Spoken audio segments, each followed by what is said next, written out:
Okay, good morning. Monday morning.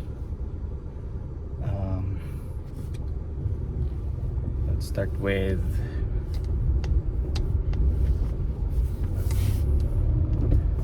having straight ahead, no? For now, yung pag-uusapan natin yung day-to-day experience ko as a COVID positive. So I was COVID positive last July, probably around the second week of July yun. And now it's September. So after my isolation, like I was isolated for like 10 days. After I was, discharged from the hospital, I was in the hospital for 5 days. I mean 6 days. But prior to that, since the fever started like 6 days prior to that, roughly around 20 days I was isolated. Plus another 2 to 3 weeks of self-isolation because I was due for second dose, or after second dose. Anyway, to start with, I had my first dose of Pfizer vaccine. That was last week of July, probably July 28 if I'm not mistaken. Okay. July 28. I had my first dose dun sa IEC, Cebu City. Okay. I was there. It's under PPP initiative, under retail, all those employees under retail. So I'm connected with the retail industry. So dun kami naka-assign sa vaccination center na yun, because there are a lot of vaccination centers, mostly hospitals, no? Since most of the hospitals are pretty much occupied already with those other industry specific initiatives, dun kami sa IAC. I had my first dose there. After the first dose, that's probably Tuesday, if I'm not mistaken, Tuesday, I went home after the vaccination kasi they told me like just to rest for a couple of days, then check if my symptoms, by my allergic reactions and whatnot. So I went home after the vaccination. Like, going home was like 2 to 3 hours depending on the traffic. If it's traffic, it's like 3 hours. If not, that's 2 hours. So I went home and felt tired sa left side ko, left shoulder, because doon naman tinuturok eh. And the following day, I gave myself a rest. I was not sick, no fever, no other reactions. Went back to the office, and that's Thursday. Tuesday, Wednesday I stayed home. Thursday I went back to the office, and Thursday evening I went to Park Mall for a haircut. And Thursday evening, that's for a haircut. By Friday lunchtime, since hindi nawala yung like yung masakit dun sa shoulder, I decided to go home. So ayun, umuwi ako, another drive, 2 to 3 hours. And Saturday I went for a biking, including Sunday. So wala ako nararamdaman actually. Then Monday I felt feverish, like parang iba, like sumasakit yung likod ko.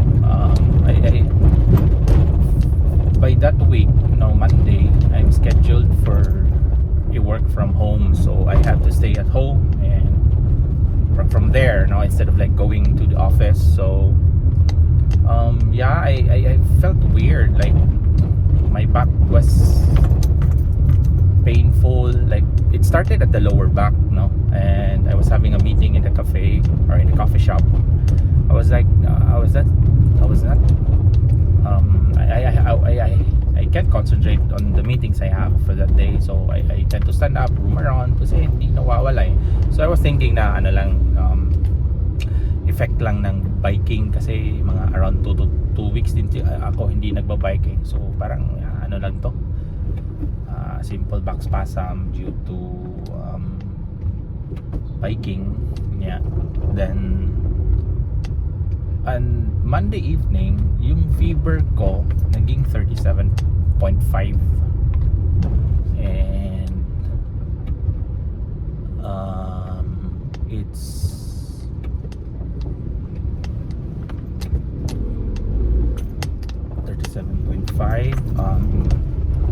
Tuesday, we were scheduled to go to the UB with my wife, no? And my in-laws wife, so I was their driver for that day. And just parang wala, no, nawala yung sakit sa likod, though I felt na something within na may iba talaga, something different. And so Tuesday evening, ayun, yung fever ko naging 37.9. Okay, still feverish though. But nung Wednesday, early in the morning, naging 38 na siya. 38.5, tapos nawala in the morning. So I felt good in the morning, but still it's something is heavy inside, no? So I had my series of meetings. So I had a meeting with my boss, the COO. She told me na mag-swab ka na, baka ano na yan, parang ganun ba. I mean, she's based in Manila, so I was like, yeah, this is just okay, parang ano lang to, weather kasi maulan, ganun. And I had a biking, I was doing biking the weekend, the Saturdays and Sundays. So parang ano lang to, effect ng biking. Wednesday evening, ayun, pumalo na yung temperature around 38.5. But of course, regularly I was drinking meds, no, biogesic every 4 hours. So I told my wife and my daughter na I think you guys need to isolate. So and there's nagre-react sila kasi bakit naman nag-isolate ano lang yan fever lang yan, parang ganun ba. So sabi ko no, let's play safe na lang. So you go to the main house, no, kasi yung main house beside lang ng yung room namin, no, it's a compound. You stay there for the night, no, Wednesday evening kasi fever lang yung meron ako, no flu, loss of taste meron, smell meron, no cough, sore throat wala, just fever. Yung unang nararamdaman ko, unang symptoms. But Thursday,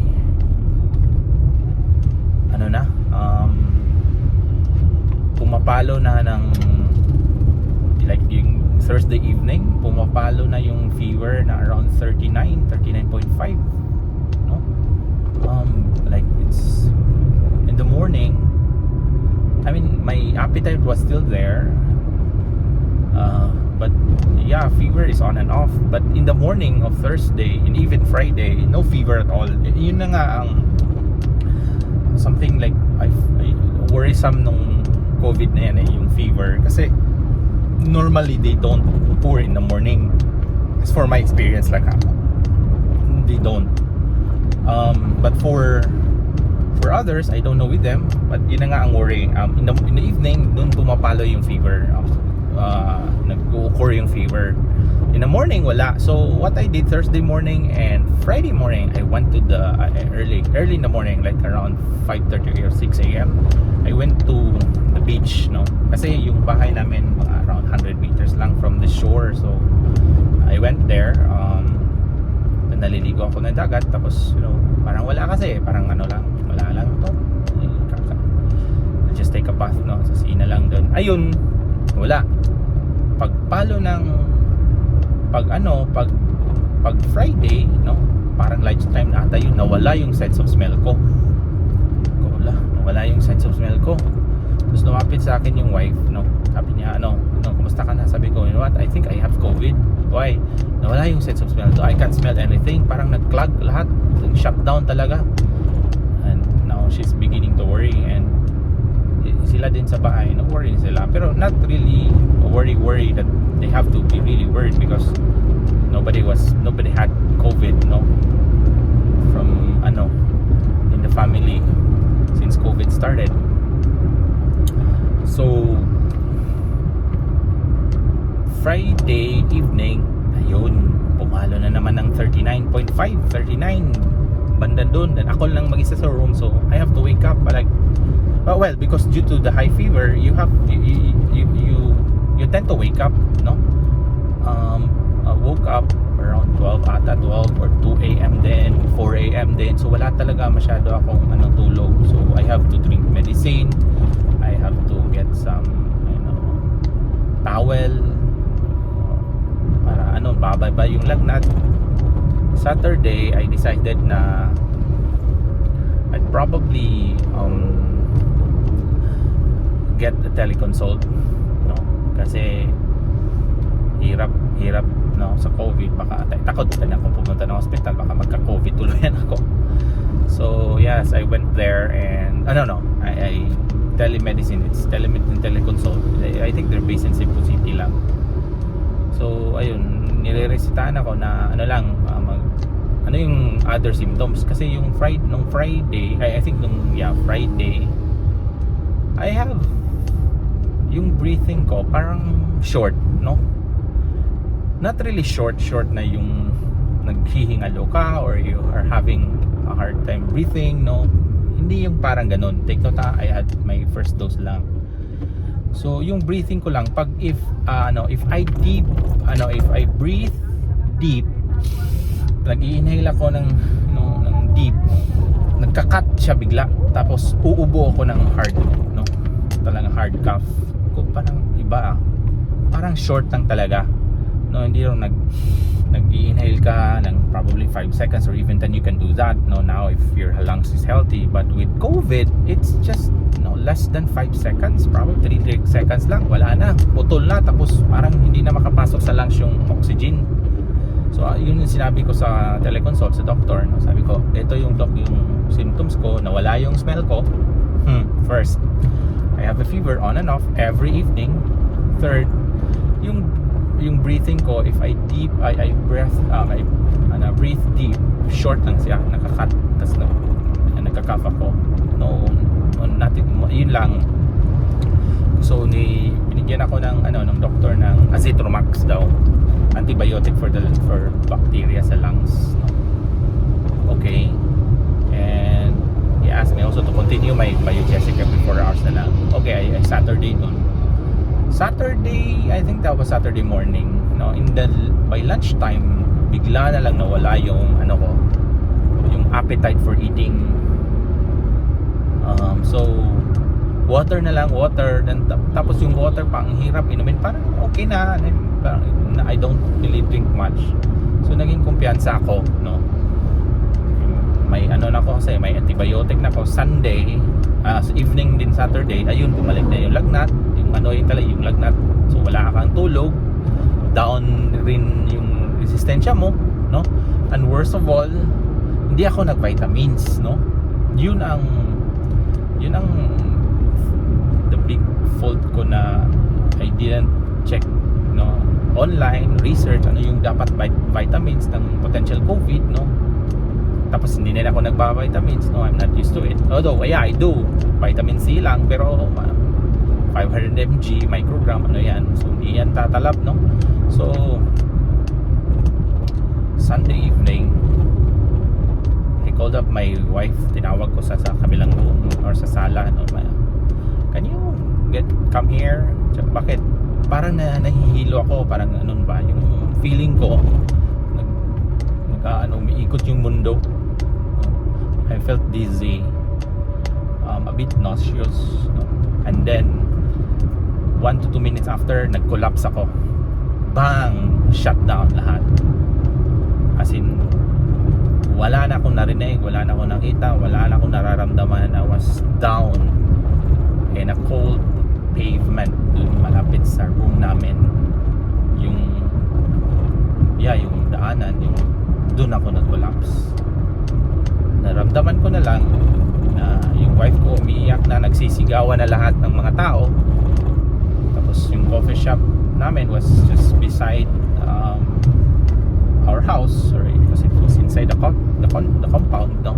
Ayun, yung mga customer nagsilabasin, tumulong na rin sa akin, even knowing that I'm a potentially COVID positive.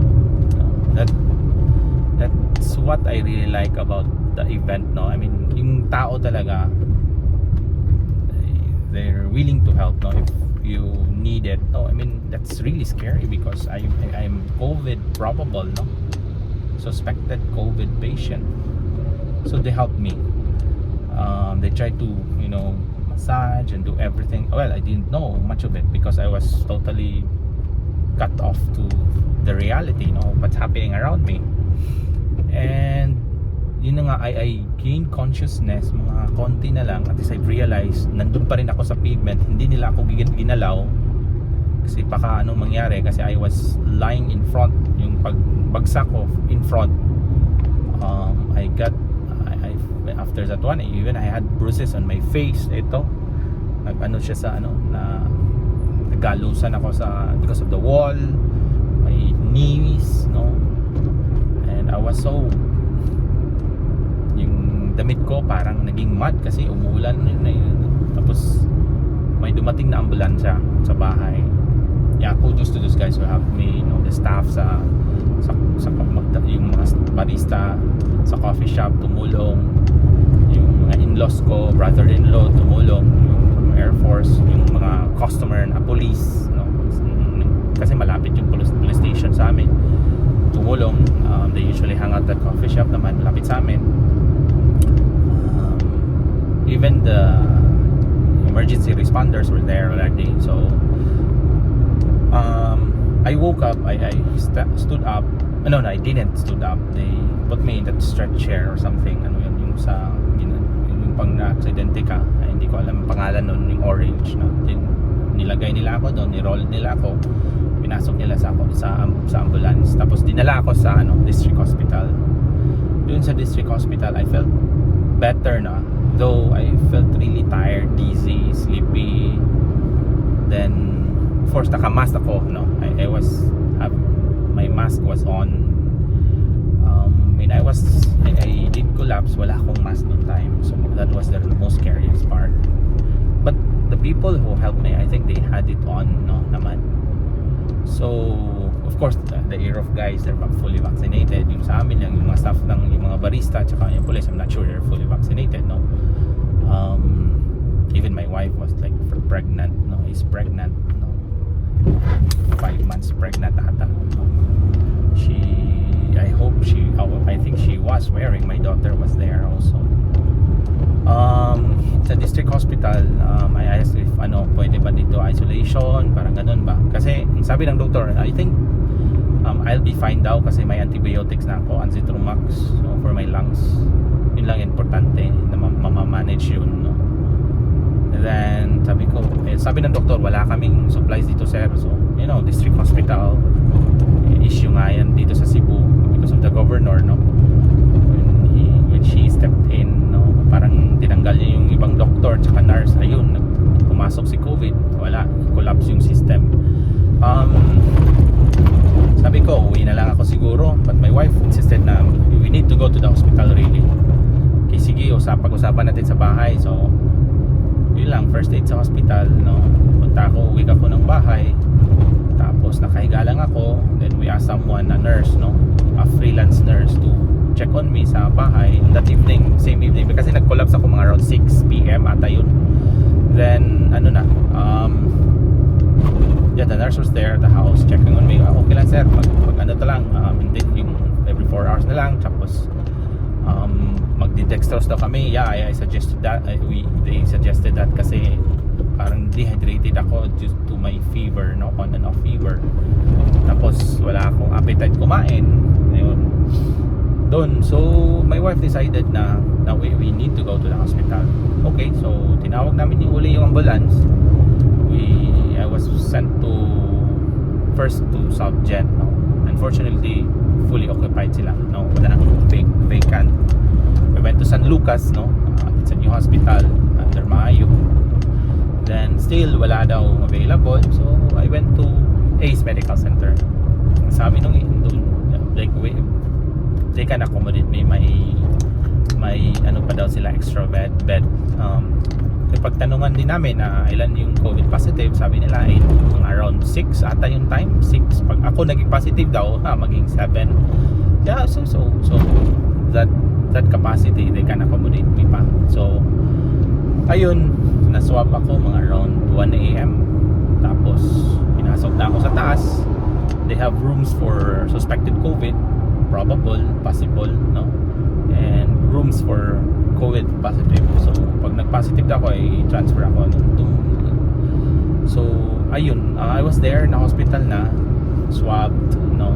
Even yung attendant ko, hindi siya sinwab kasi wala daw siyang symptoms. And around 8 AM lumabas yung result.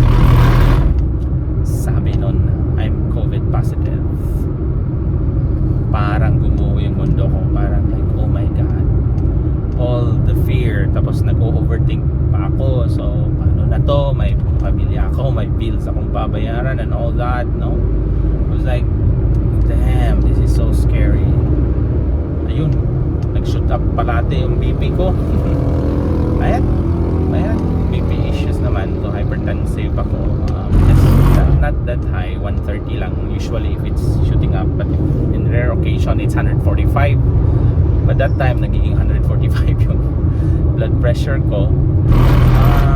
I was on oxygen for a couple of hours lang kasi naging 92, 91 or 88 yung oxygen level ko, yung O2, yung oximeter, no, oximeter. So 88 yung pinakamababa. When they brought me to the hospital, umakyat siya ng 92. Tapos sabi ko sa nurse na pwede na ito tanggalin kasi hindi naman ako nahihirapan eh. It's just that yung nose ko clogged kasi I have my acute sinusitis. Yun, parati sumasakit nung nandun ako sa hospital. So sabi nila, okay, tanggalin natin to. Let me know lang pag mahihirapan daw ako. Okay, sige, yun. Wala ng oxygen. Pumasok ako sa room. Yes, that's the scariest part, no. I mean, if you're COVID positive, even though it's just mild to moderate, no, it's scary. Scary in the sense that you don't know what are the hidden variables of being a COVID positive. I think this is my realization, no, upon reading and watching YouTube videos about COVID, no. It's better to risk on a vaccine than to risk getting COVID if you just wanted antibodies. Well, with vaccination kasi, well, they can give you antibodies and well, it's scary because it's new. Though Sinovac, I prefer Sinovac, no, because they used to do the traditional way of delivering the antibodies to you in as compared to the spike vaccines, no, like Pfizer and other entities, no. With yun na nga, it's more safer to get antibodies from vaccine as compared to getting yourself COVID, no. Well, sa COVID naman you get antibodies, right? But there are a lot of hidden variables under COVID, no. I mean, one is paranoia, anxiety attacks, no. The fear of the unknown, like if you're there, even though it's mild to moderate, nagpapalpitate yung heart mo, or usually you get nauseous, your pulse is so high, like 120 to 130, parang magka-cardiac arrest ka na, no. What else? Dami. Even after I was discharged, no, from isolation center, yun ang problema, paranoia, mental health, yun talaga yung worry. And even if you think yung viral load mo mababa na, hindi ka na contagious, no, still you'll be having a hard time approaching your family. Baka meron ka, no. I mean, it's really scary. That's the reason why I am vlogging this, no.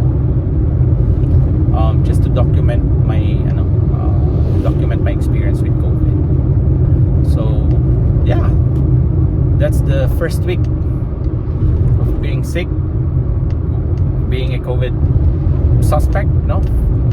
So sa part 2 ko naman, doon natin pag-uusapan yung journey ko sa hospital, no? So okay, so thank you.